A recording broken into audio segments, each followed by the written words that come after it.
It was the mid-1700s to the end of the 1800s that these lovely little narrow waterways were built, and they were built primarily to ship goods up and down them from big towns and cities. There's nowhere in the UK far from us anglers that now vacate these waters.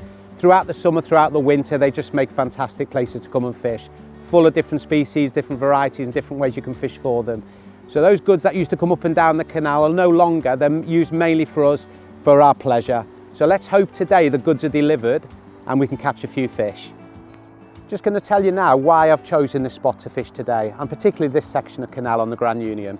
Well, first and foremost, you can probably see all the boats. There's an awful lot of cover of this section of canal.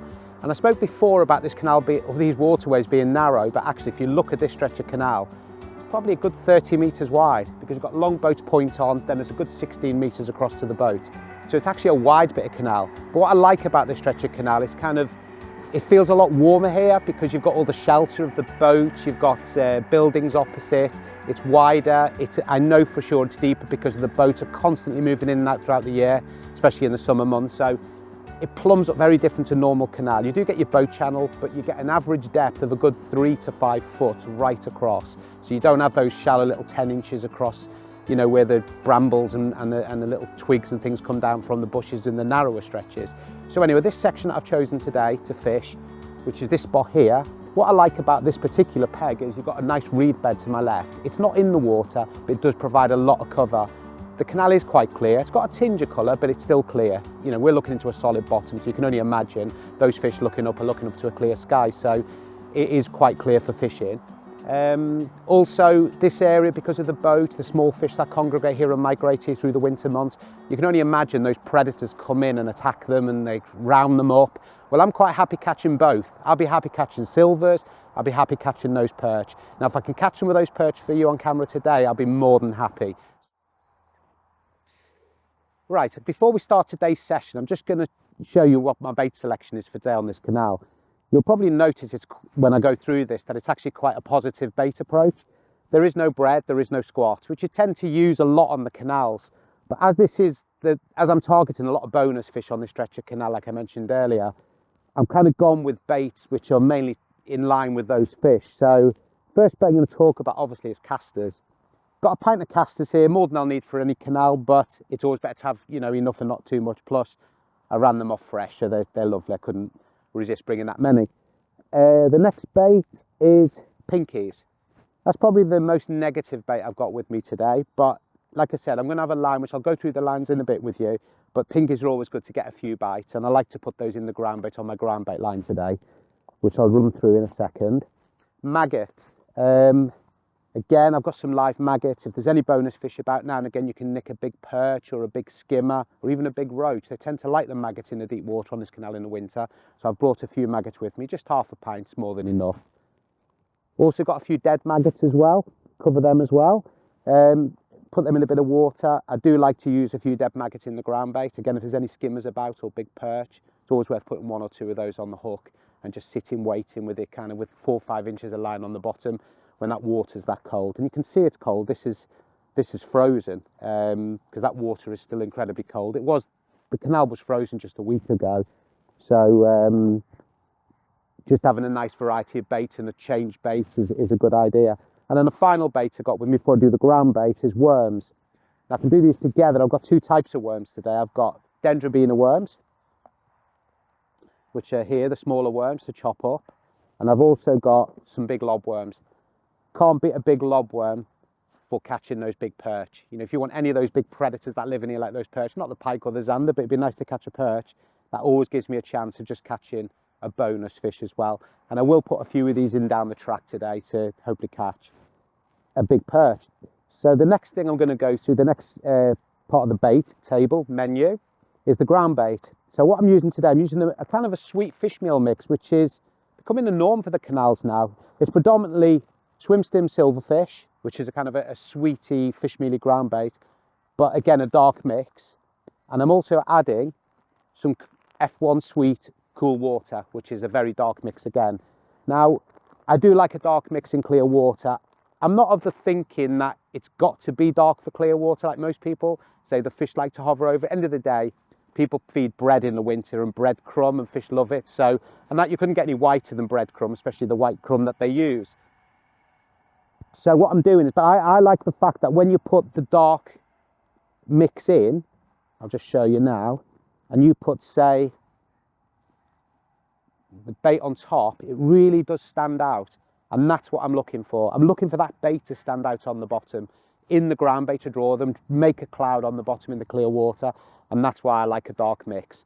So yeah, that's the bait for today. So hopefully, when I go through where I'm going to feed these, it'll give you an idea of exactly the three-pronged attack that I'm going to adopt for today's session. Just going to put a plummet on now. As you can see, it's a big hook because this is my lobworm hook. And these flat bottom plummets are perfect for canals because it's very silty on the bottom. Because it's a nice kind of angular shape, and it's a triangular shape, I should say, and there's a nice big foam. You're not going to bend the point of the hook, but that sits in there lovely. And it'll just sit on the silt. And you need a big plummet as well. You don't want a small plummet because you want to feel where the soft silt is. And then actually as you go up the shelves, you'll be able to feel it where it's a little bit firmer. And that's the kind of area I want to be putting ground bait on. The worm's not too bad. I don't need to worry about the silt so much, but certainly for looking to put ground bait in, that's what I'm looking for, is those kind of firmer bottoms, and that plummet's ideal for that. Always important to mark the depth. Now I've found the depth of this rig. This is the exact depth just there. I always plumb up to the base of the bristle. The float moves, the water level comes up. I can check that throughout the day, and that'll just make sure I know exactly if I need to come off the bottom, go deeper, I can just move that float up and down accordingly. So always important. And that's a little Tipex marker which will just scrape off with your nail. Just going to put one dropper, which is what, 3 lobworms in about 20 casters. You don't need a cable tie on your pole to do this. When you're high up off the water, it's quite deep. You can just drop it in and just keep shipping like that. I don't like using cable ties unless I have to, purely because there's a chance you could break your pole.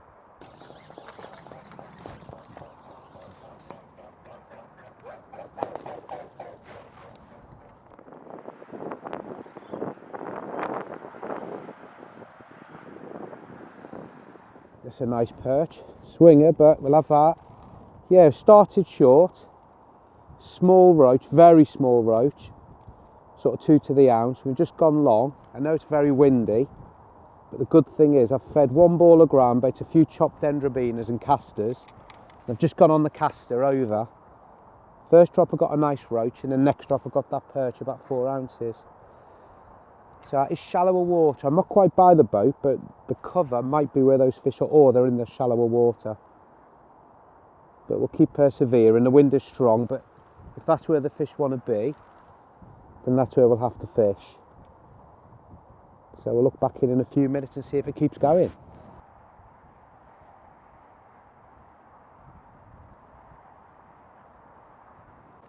Another bite. It's hard to hold and present it just by sitting on the pole. But the good thing is, at least there's some better fish over there.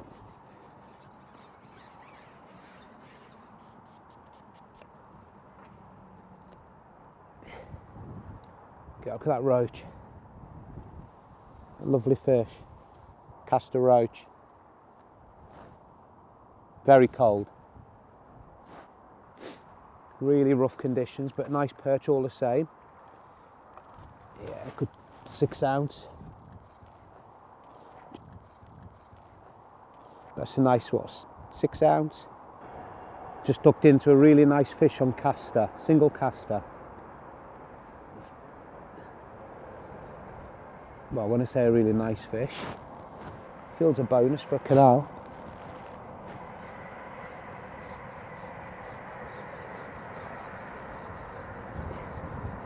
Just bring it round.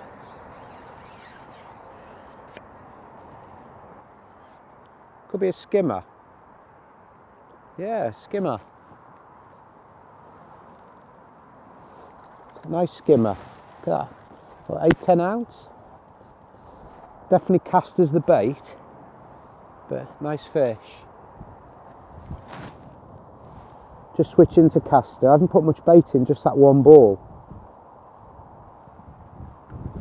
A few worms, a few casters and a few pinkies in it. It's my first top up since the start.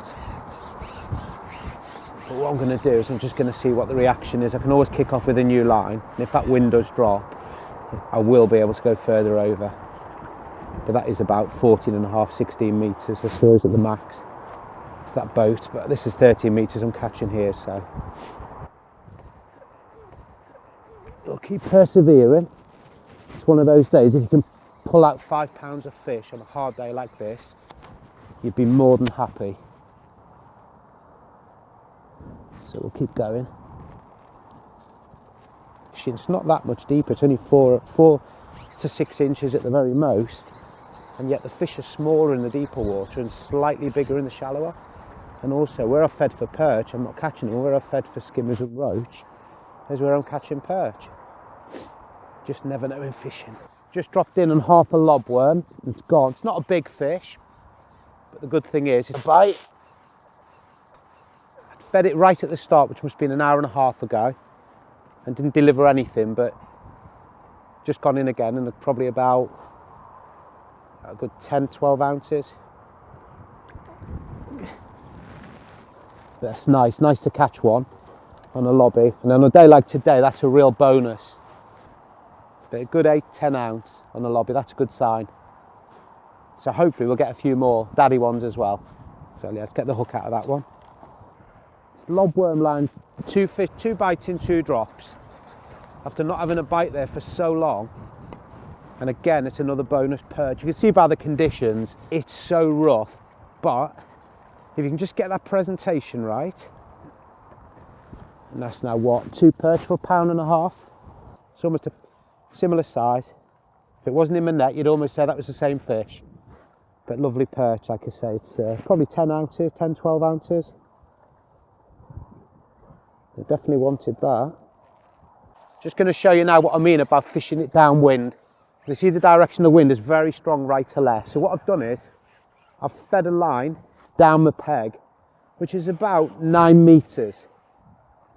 So what I'm going to do is I'm going to lay the rig downwind, and to make sure I'm fishing right on top of where I fed, as you can see, that's where I fed, and that's another reason why I've used a bait dropper at the start. So I can nail that bait down on the bottom, and I can just hold it right on it. If I just cup loose worms in, I'm not really sure where they're ending up.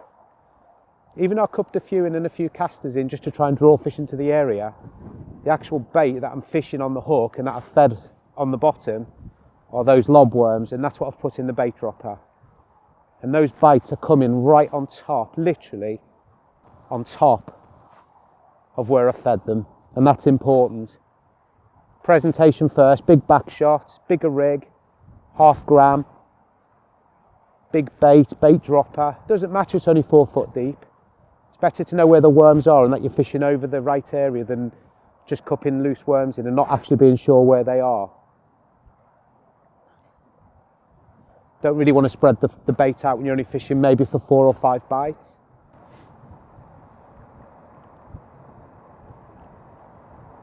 Let's see if we can get another one.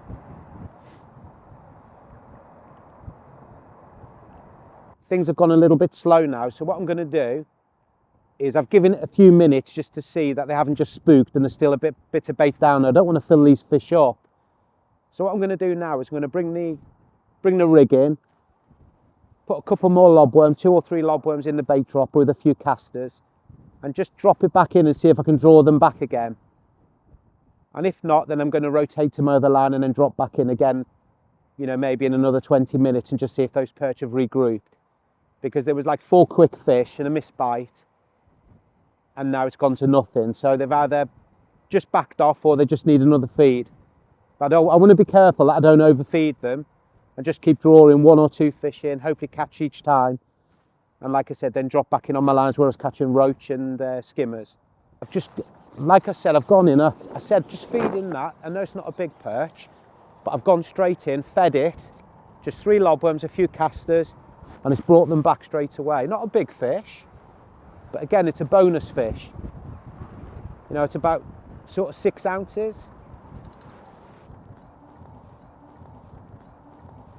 Now, had I fed bread today, you know, I probably would have been plagued by small fish, and I certainly wouldn't have caught these perch, and I wouldn't have had the time either with the amount of lines I've put in.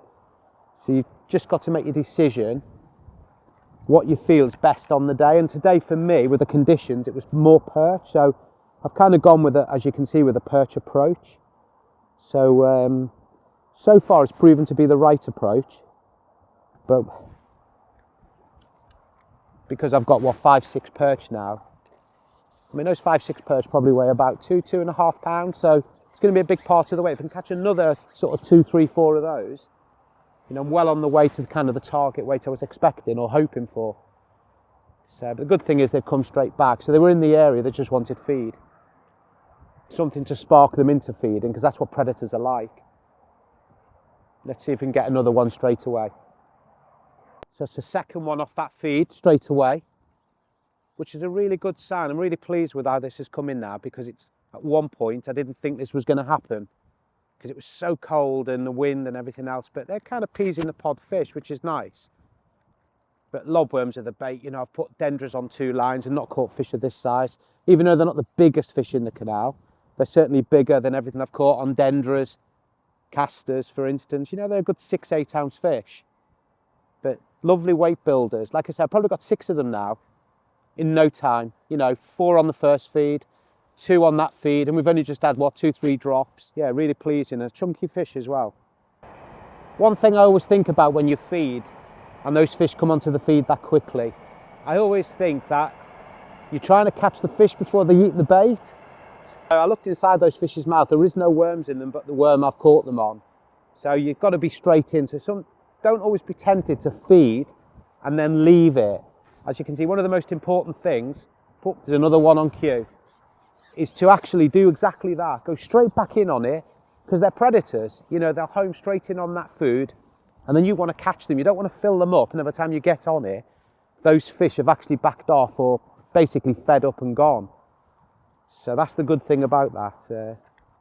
Getting about another fish about sort of 6 ounces, but another nice welcome addition to the keep net. Just unhook that. Again, nicely in the top lip. I'll just put them back. Now I want to get out there and try and get another one straight away.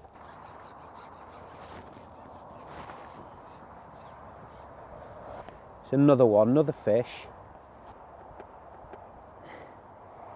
Look at that nice perch, look at that. What a lovely sight on a cold winter's day in that wind. That top lip again. Nice fish, about 10 ounces, that one.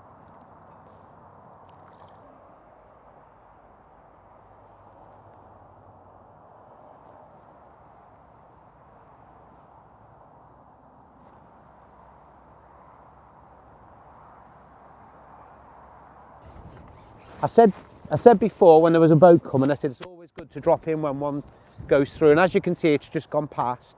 I've lowered the rig in. Not the biggest perch, but it just goes to show. I think what happens is it moves those worms and it just entices a fish into feeding. Like I said, they're predators, they feed on, you know, on sight. And what's funny is this is actually a hybrid on a lobworm. Look at that. You wouldn't believe that fish can get that lobworm in its mouth. So what I'm going to do now, I've just caught that hybrid after that boat, but what I'm going to do is I'm going to just put a couple more lobworms in with the bait dropper. I'm going to put a ball of ground bait with some casters and dendrobenas long. Now that boat's gone through on that far line, it's coloured it up a little bit. And then I'm going to drop back in on this lobworm line. If it doesn't go, I'll leave it and then switch to the ground bait line. So as I say, I'm rotating between those 2 lines now. So I'm going to put a ball of ground bait long, just with a few casters, not many, and a few dendrobenas in as well. Just give myself a chance of a big skimmer or a big perch over on that other line as well. The wind has dropped a bit. It doesn't seem it, but it has. It's a bit kinder to us now than it was earlier. So I'm just going to do that. It's always handy to have a little bowl, like a working bowl, and then you can just basically work the mix from this working bowl. So if you want to put a few dendrobenas in, which what I'll do is I'll just put a small pinch of dendras in, chop those up in the mix. Like I said, it's only about the equivalent of a ball and a half of ground bait in there, safely scraping around the edges. I'm going to mince these up a little bit because I'm looking for skimmers, odd perch, roach. I don't want to put too big a piece of worm in here. Not too big a pieces, and then I'm just going to put a few pinkies in and a few casters. And out of that, I'm just going to make 1 ball of ground bait. Just big enough to fit in a standard 250ml pot. I'm going to actually bind it quite tight. I'm just going to shift this ball out to 13 metres towards the back of that boat. Like I said, it's about 1.5 metres, 2 metres off the back of that boat. But I'm just going to drop that in straight down the middle. I've got a marker, the boat's my marker. And as you can see, I'm just dropping that in there. And now I can leave that. And hopefully, now I've got 2 good lines to work off. So we're going to drop back in on that lobworm rig straight away. Unfortunately, the light's just going over that line now, that sun, but it's just going well again on this lobworm line, so I'm trying to catch them. I'll probably have to put another line in to the left of where that glare is on the water. It's come right over me now. But the good thing is these fish are there, you know, every time I feed I always seem to spark 2 or 3 fish into feeding, which is a nice way of doing it. You know, it's not going mad, but it's nice and steady. And that is a nice fish. Look at that one. Now that is probably over 1.5 pounds. Gorgeous fish. Look at that. They're what we've come for. Those chaps. In a bit hours into the session, and we can kind of see now how it's gone. It's easier to explain exactly how the approaches I had at the start and how it's kind of panned out. First thing is the weather. We didn't expect the wind to be this strong today. We looked at the forecast. It said it was going to be more in our face. It's kind of blown more down the canal, which has made things difficult, especially on the long line. But it's still been good. You know, we've got no complaints about how it's gone. Really, the approach has been, kicked off with a lobworm line to my left. It's sort of 9 metres in the deepest part of the swim. And that's been by far the best line. You wouldn't have believed it to start with, because for a good hour and a half, we never had a single bite there. And it just goes to show when you're fishing for predators, they do hunt in packs and they will seek out the food. And then obviously we've laid a trap and then we can keep looking, topping up if we have to. And that's kind of how that's worked out. The middle line hasn't been the best line. We caught a few silverfish, mainly very small roach and a couple of skimmers and a perch early. That was the first line I caught off, but it wasn't great. So then what I've then done is put another line in long, and that's at 13 metres. And what I've done there is I've put 1 ball of ground bait in with just a few dendrobinas, a few casters and just a few pinkies long, with the hope of maybe catching an odd skimmer, an odd roach. And that hasn't been a bad line to begin with. It's just that the weather at that point, fishing long wasn't easy. So, but rather than sit there doing nothing, it still put some fish in the net, which has been good. So to summarise, it's been the lobworm line, the ground bait line in the middle, and the ground bait, 1 ball of ground bait long, and I've topped it up once and caught a few more fish off it. But because this line short's been so good, the lobworm line, I haven't had to go on there as much as I thought I'd have to, especially if I'm coming back with smaller fish and I'm catching shorter in this wind. It's made it fishing much easier on the shorter line. Just a few things to mention about what's been really important today, and I'll hold it up for you, but it's the bait dropper. Because the canal's been slopping all day, bit of surface tow, of course, with this wind, and then obviously the boat came, and ever since that boat came, the water's kind of slopped backwards and forwards, and it's pulled the rig everywhere. So not because I haven't held it, but just because that's where the flow and the tow's going. And what it's done for me is it's made sure that I've got a marker with a boat opposite, and I can literally put the bait straight on top of that. And as I mentioned a little bit earlier, all the bites have been coming right on top of the feed. And at least I know where that food's going to be and where it's going to end up, and I'm fishing in exactly the right place. And it's been important today. And the other thing is, the beauty of a bait dropper is you don't overfill it like a pole cup. So you can only really fit 2 or 3 lobworms in it, and that's the most I'd want to feed, and try and catch as many fish off that one feed as possible. A few casters as well, because those big perch, some of the biggest perch I've caught in this canal have been on casters in the past. But certainly today it's been a worm day. So that's the approach. Very simple approach, 3-line approach. I've kind of had bites all day, small fish to begin with. Fish have got bigger as the day's gone on. And those few things are important, those few tipsters. Fed today, particularly the lobworm line. That's the first thing I'm going to touch on, because that's the first line I've fed, and one of the main lines, you know, the reason why I came to this stretch of canal today because there is a lot of perch here. There's a lot of small roach and a lot of perch here, a lot of good perch as well. Perch are notorious for gouging themselves on bait. So one of the things that I always think about feeding worms, even though I'm feeding a big bait like a lobworm, I'm actually chopping them quite small. I'm chopping them in sort of in inch segments, but the bait on the hook is probably 2.5 times that. By the time it stretches out, it's a good 2.5, 3 inches long. So what I'm looking for is a standout bait on the hook, but actually what I'm feeding is the bait to attract them. So all those juices, all those small segments of worms that are on the bottom with the casters, they'll come in for those, they'll feed off them. But the good thing is they've got to kind of eat a few times until they've probably eaten the equivalent of a lobworm, and hopefully by then I've hooked a few, not fed them, because one thing you'll notice when you catch them, you can almost feel the worms in their bellies. They're that fat, these fish, and that's why I'm only feeding 2 and 3 lobworms at a time. So what I've noticed today by doing that is I've kind of caught between 2 and 4 fish at a time off each feed on that line. So yeah, feeding those small with casters is an important tip. You know, this is winter and I've probably caught 20 perch, you know, good perch of around 6-8 ounces, one a good 2.5 pound. So that's worked really well today. And the next line was the ground bait line. We'll actually talk about these ground bait lines as two. The only difference is I've had 2 balls on the short line. That's 9 metres, which is just past middle in the deep water, and a 13-metre line. I've put 2 balls with less worm and less loose feed in it down the middle, and I've just put some dendrobina as an addition to the long line in 1 ball. Not many, maybe 6-7 chopped finely dendrobinas, pinch of casters and a pinch of pinkies. A few dead maggots as well, but not a lot, just again a pinch. And the idea was to catch some bonus fish there, and admittedly, that slightly negative line, even though there was some more loose feed in it, has been the best line. The bigger fish over there that I've caught, the silverfish, have come off that line. That middle line was smaller fish.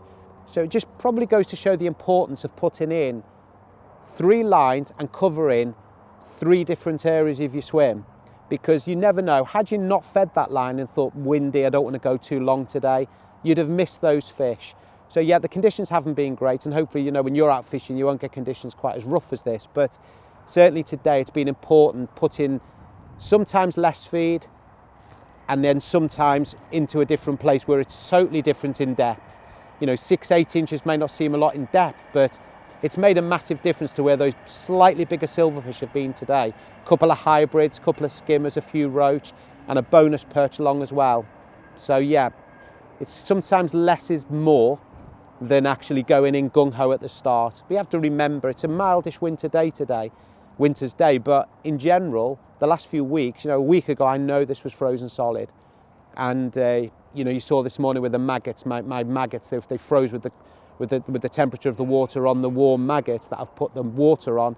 It's kind of almost froze them to a block. So we have to be mindful of that when we're fishing as well. So sometimes less is more, and kind of it's a tip to think about when you're looking for maximising more bites, more fish, less filling them up. Right, I'm going to go through the rigs that I've used today. First rig I'm going to pick up is the rig that's done most of the damage today with those big perch. It's my chop worm rig. So it's the rig I've fished lobworms with. First thing you'll notice is quite a big float. I'm going to jump to the float first because it is a big float. It's windy. It's not that deep. It's probably 3.5, 4 foot deep.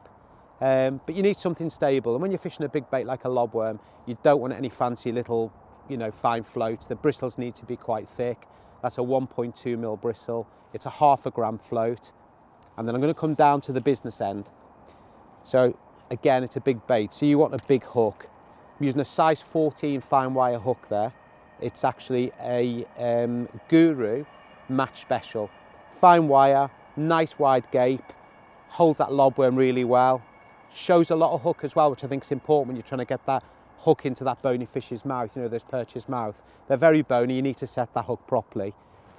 Then I'm going to move up, that's an 0.14 hook length and 0.15 main line. Then the shotting pattern itself is simplicity in itself. What you've got is I've got one number 9, which is 4 inches up from the hook. 6 inches above that, I've got a bulk of number 8s. There's 6 number 8s there. Then coming past the float, well, like we discussed, the 0.5 gram float. That's a Mick Wilkinson AJ, by the way. Very strong. Then you've got a back shot. I've got a number 8 back shot. That just sinks that line and holds it steady. So I'm controlling to the shot more than I am the float. The shot controls the float. Then up to the connector, which is a Dacron connector, that's actually a pink hydroelastic, but I've actually got it set quite tight. And it's quite soft, but the good thing is it's quite a nice, gentle pull on it. So when I've hooked those fish, I think I've only bumped one fish all day. So that just says, don't need to be too heavy, but you don't want it too loose either. So you just want it set. Cut a bit more off than you would normally. I cut 2-3 inches more off it. And that's the lobworm rig. Brings me over to the rig I've started on, which was the rig over the ground bait at the beginning. I'll go to the float. Beans I went to the float first on the other one. It's a 0.6 Mick Wilkinson Silver Special. It's a float I designed with Mick, so I'm really pleased with these. He hasn't really got a name yet, but we're calling them Silver Special. It's a 1mm plastic bristle. Shows those little tiny bites. You only need a couple of mil of bristle shown even in this wind because the bites were so finicky. Down to the business end, I've got a size 20 Guru Match Special. I've got a 4-inch 09 hook length. I've got the main line is 012, and then the shots are 1, 2, 3 number 9s and like a spread bulk with a bulk of number 9s as well. Go past the float, that all-important back shot. Slightly long lines with the wind as well, and it's quite high up here, so you do need quite a long line. And with the wind being one direction, it's been quite good because I can hold that underwater and I'm not pulling the float off course. So elastic is a solid 5 Preston slip. So that's the silverfish rig. And that leads me to the last rig was the long rig. Again, another silverfish rig, but a slightly beefed up version because what I've done is I've put some dendrobinas in. So I'm looking for skimmers. I've had a couple of nice hybrids, a skimmer and a nice perch over there, as well as a few 6 or 7 roach as well. So the hook is again, it's a 20 Guru Match Special, 4 inches of 010 on this, 012 main line.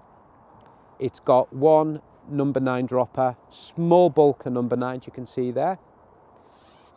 And that depth-wise is about 2.5 foot, so it's about 6-8 inches shallower. And that brings me to a 0.4 Mick Wilkinson F1 Slim. Again, a 1.2mm bristle dotted.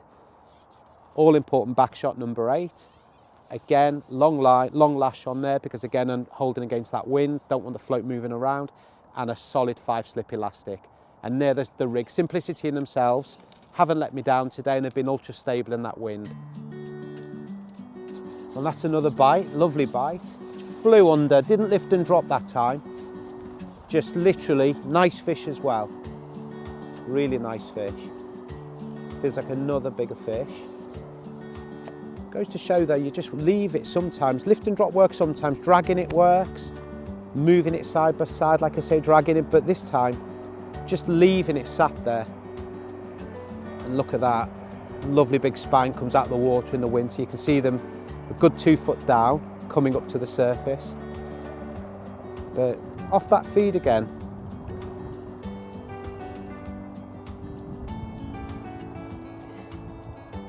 Beautiful fish, look at that. The size of that one. Well, there we have it. What a fantastic way to end this session. Beautiful perch, probably not far off £3 that fish. Good £2.12, £2.14 easy. It's got a belly as big as mine and a mouth as big as mine. But hopefully you've picked up some tips today that you don't need a lot of food or feed to actually catch these. I've probably got between 20 and 25 perch, 2 over £1.5 pounds, maybe 3 over £1.5 pounds in fact, and the rest of them are up to £1. So it's a lovely, lovely way to end a really good winter's day's fishing. Just go to show how good these canals really are. So I'm going to sign off from the fishing now, and we're going to get the nets out and see exactly what we've got. What a fantastic session we've had today. And if you like what you've seen and you want to see more content just like this, please like and subscribe to the channel and click on the alerts button. And any comments you've got, please make them. Any suggestions or anything, I always reply. So thanks very much for watching and see you again soon.